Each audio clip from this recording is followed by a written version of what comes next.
Assignment 6.2 the heart pumps blood into the aorta. Aorta कौन सी होती है? जो मेन बड़ी पाइप होती है। दिल यहाँ पे है, दिल से जो है ना आउर्टा के अंदर, आउर्टा के अंदर ब्लड फ्लो करता है। इसके बारे में कहा जा रहा है aorta has in a radius of 1 centimetre. इसका रेडियस कितना है? 1 सेंटीमीटर।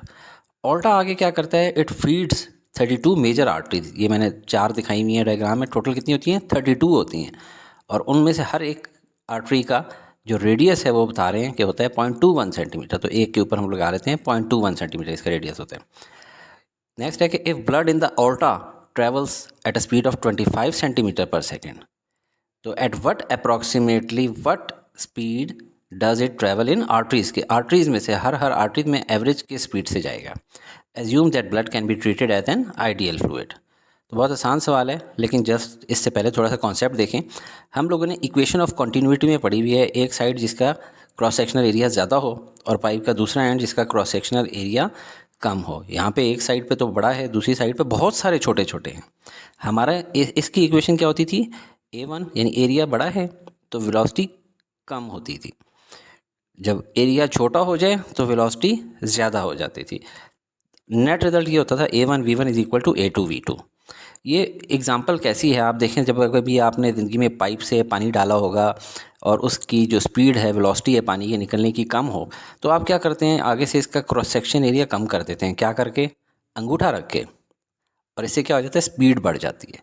ये मिसाल आपके जहन में रही तो आपको हमेशा समझ आएगा कि जहाँ पे क्रॉस सेक्शन एरिया बड़ा है वहाँ पे स्पीड कम है।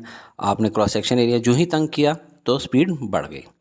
अभी आगे हमारे पास कितनी आर्टरीज़ हैं? 32। तो हमारा फार्मूला चेंज हो जाएगा। A1 V1 तो एज इट इज़ रहेगा, दूसरी साइड पे 32 टाइम्स A2 V2 हो जाएगा। और अगर इनके एरिया मुख्तलिफ होते, ठीक है, एरियाज़ अगर मुख्तलिफ होते तो वो इस तरीके से ना होते। फिर होता A2V3 A3V3 A2V2 plus A3V3 plus A4V4 plus A5V5, इस तरह सो ऑन। लेकिन चूंकि सबका एक ही जितना क्रॉस सेक्शनल एरिया और सब में एक ही जितनी अप्रॉक्सीमेट एवरेज स्पीड का कहा गया है, तो लिहाजा हमारा फार्मूला हो जाएगा A1V1 is equal to 32 A2V2। अभी गिवन हम लोग लिख लेते हैं। इनर रेडियस हमें मालूम है ऑर्टा का, इससे हम लोग क्रॉस सेक्शनल एरिया निकाल लेते हैं। A1 is equal to pi R square. R square क्या? 0.01 का स्क्वेयर और 3.14 पाई की वैल्यू। इनको करेंगे सॉल्व कैलकुलेटर से तो हमारा आंसर आ जाता है 0.000314 metre square.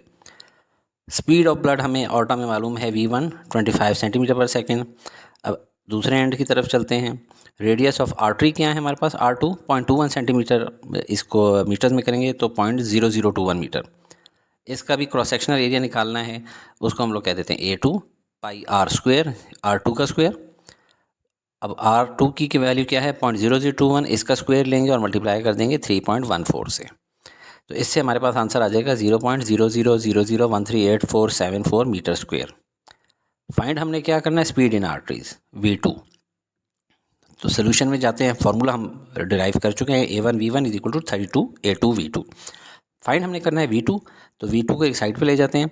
Is equal to ये किसके हो जाएगा? A1V1 डिवाइडेड बाय 32 A2 के। अब इनमें वैल्यूज़ डाल देते हैं। ऊपर A1V1 की वैल्यूज़ डाल दी, डिवाइडेड बाय 32 और A2 की वैल्यू डाल दी। इसको कैलकुलेटर की मदद से सॉल्व करेंगे, हमारे पास आंसर आ जाएगा 0.177। राउंड ऑफ कर लेते हैं 0.18। यूनिट क्या होगी? मीटर पर सेकंड। और यही आपकी बुक में आंसर है। अस्सलाम वालेकुम स्टूडेंट्स, अगर आप चाहते हैं कि आपके टीचर ये वीडियोस बनाना कंटिन्यू रखें तो ज़रूर लाइक, शेयर और सब्सक्राइब करके हौसला अफजाई किया करें।